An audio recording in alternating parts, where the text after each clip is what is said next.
Hi, today we're going to talk about three topics: bus transaction protocols, bus arbitration protocols, and parallel versus serial bus configuration. First, we're going to check what is a bus transaction protocol. It is basically the way in which two devices communicate. It describes the set of rules to transfer data between two or more devices. So you can have two devices and one of them will send a signal to assert authority over the other and become the master. The other devices become slaves. There could be two or more devices to have a communication, and well, the master is the one that controls the communication if the permissions are granted.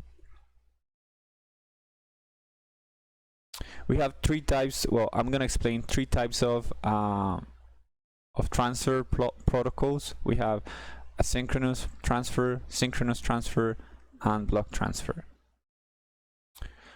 And well, all these type of transfer protocols have signals, have specific signals. For example, we have here some basic signals.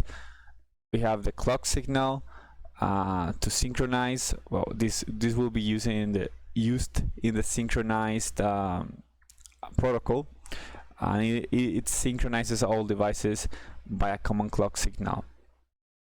This clock signal is a squared signal, and we have, for example, also the request signal to request ownership, and the GNT, that is grant. You grant the ownership to a device to be the master or to start communication. We have broadcast signals to share through all the devices. For example, the AD and the read and write signal.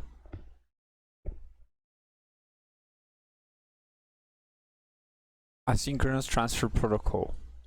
This protocol, the communication is not following a fixed clock cycle. Two devices communicate each other via the handshake protocol. That is a set of steps that are done provided the emitter and receiver agree on it.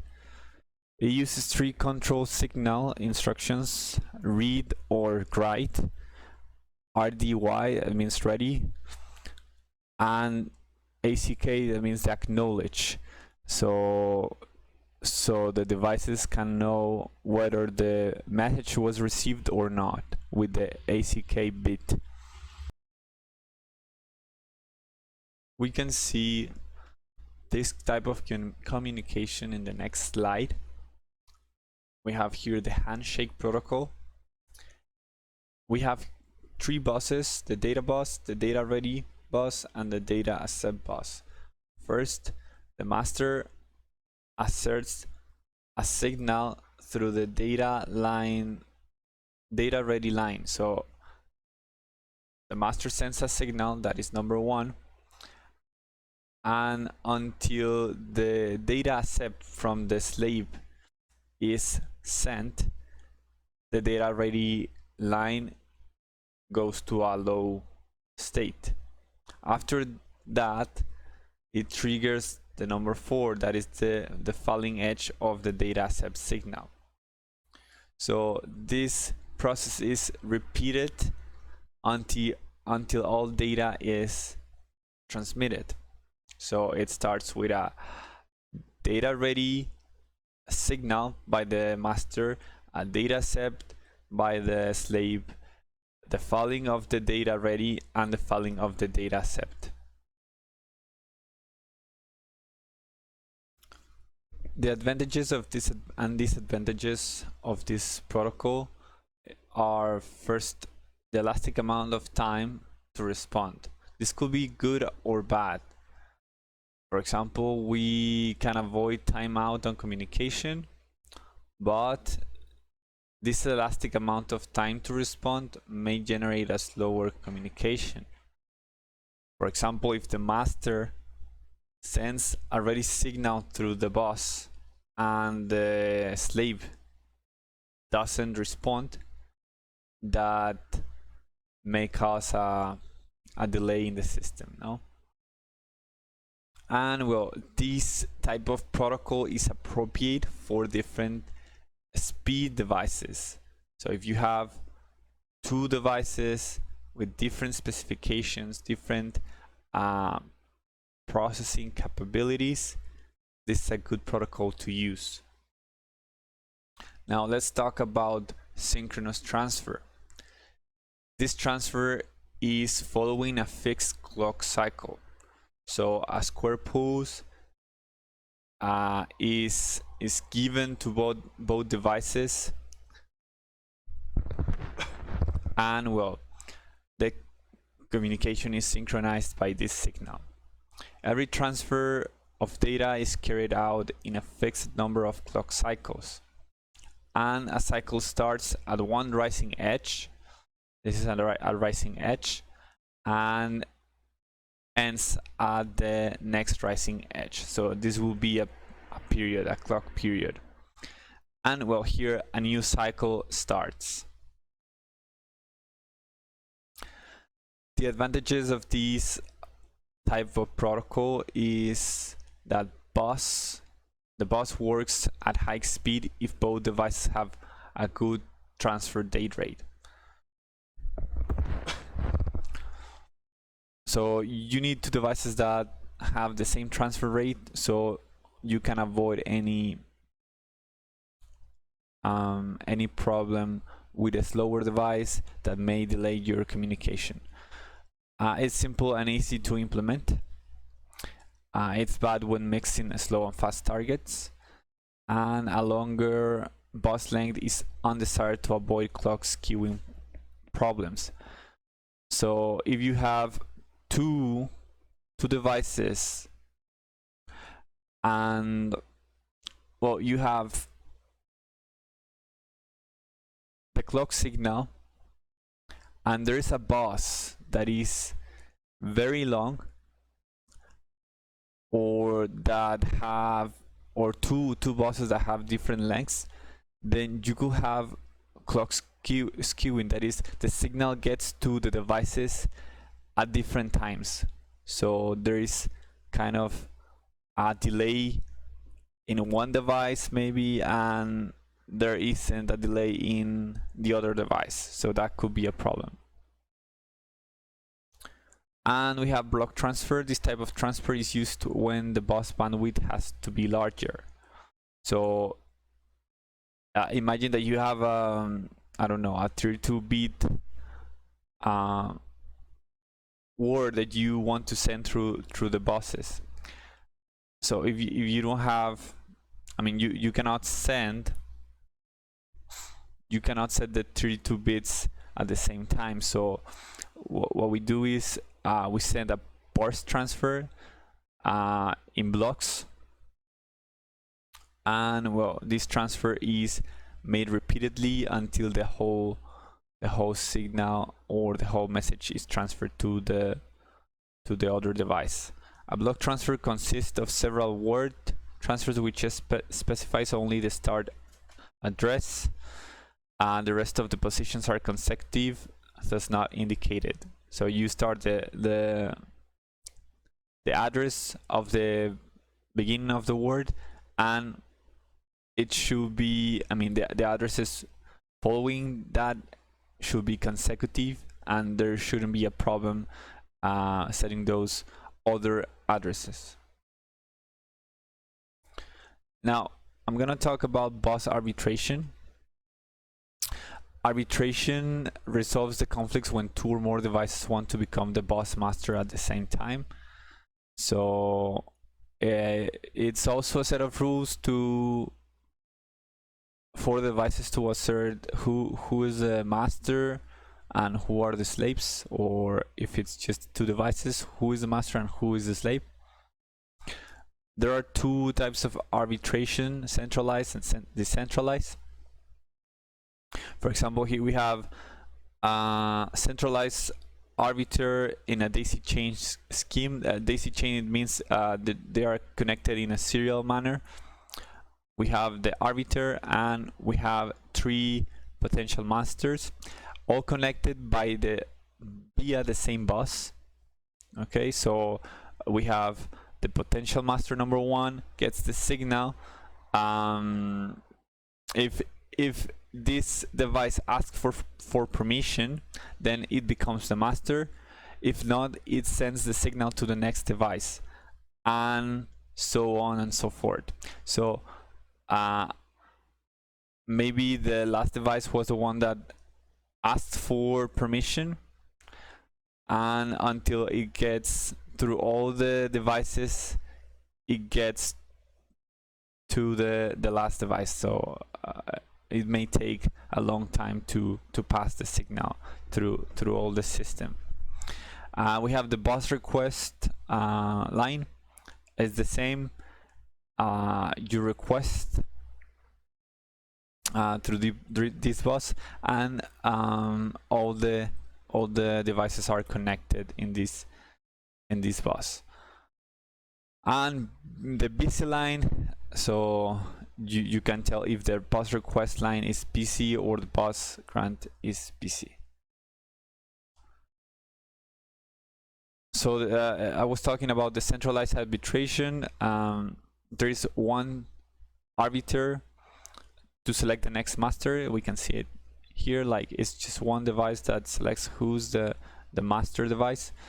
A simple form uses a bus request line, a bus grant line, and here's a mistake, a bus busy line. Each of these lines is shared by potential masters, which are daisy chained in a cascade. So every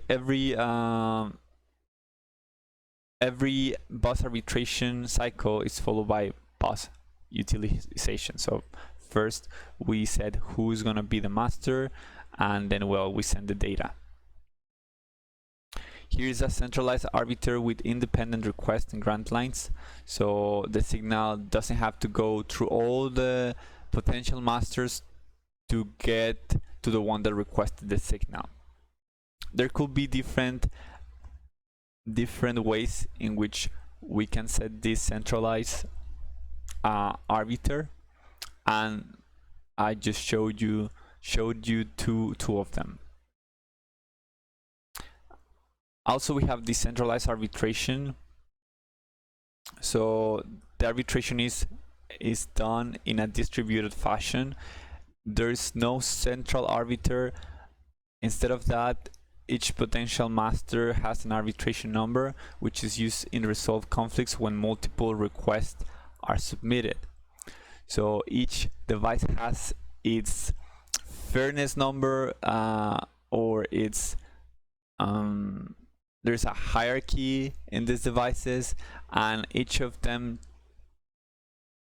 if a cert signal to become a master is sent through the system, every device checks if the signal has a higher hierarchy than theirs, so they can see if they can become the master, or if another device with a higher hierarchy has sent also a signal, then it becomes the master instead. And last, we have the serial versus parallel bus configuration. Well, this is very easy to understand. In serial communication, we have just one line.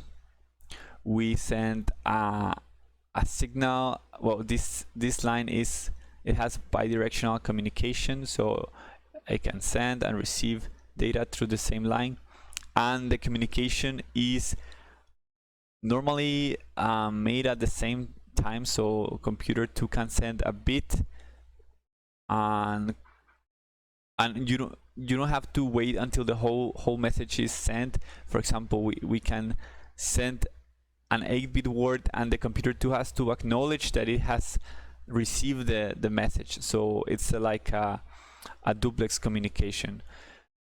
Data bit flows from one device to another, and 1 bit flows at one clock pulse. Normally 8 bits are transferred at a time, having a start and a stop bit. So you add the start and stop bits, and also maybe depending on the protocol, an acknowledge bit. And in parallel transmission, several streams of data are transmitted along multiple channels. So we'll see what are the advantages are with this and what are the advantages with this. So here are some differences. For example, single stream, you can have only a single stream of data, whereas in parallel communication you have multiple streams of data. Serial links can often be clocked at a higher rate, even though it's like common sense that a parallel communication protocol will be faster. Yes, the data rate, you can send more data per clock cycle, but normally we have a higher rate, or a faster clock cycle, a faster clock signal in a serial communication fashion. Parallel buses are widely used in integrated circuits. This was a very common protocol used in the past. Now this type of communication, the serial communication, is prevalent in modern computers. The serial is cheaper and easier to implement. It requires less physical space, and it's also used in long distance communication. So you can avoid the clock skewing with the serial, and in the parallel maybe you will have problems when having different buses in long distance communications. The parallel bus transfer is easier to program, and well, the throughput of the data is incremented, obviously. It's used in short distance communications, and the communication is half duplex. That means that the devices cannot send signals at the same time. So one device sends signals through the buses, but the other one just receives the data and has to wait until the data until there is no signal on the buses, so it can send data back. So that's it. Thank you very much for listening, and I hope it was very helpful.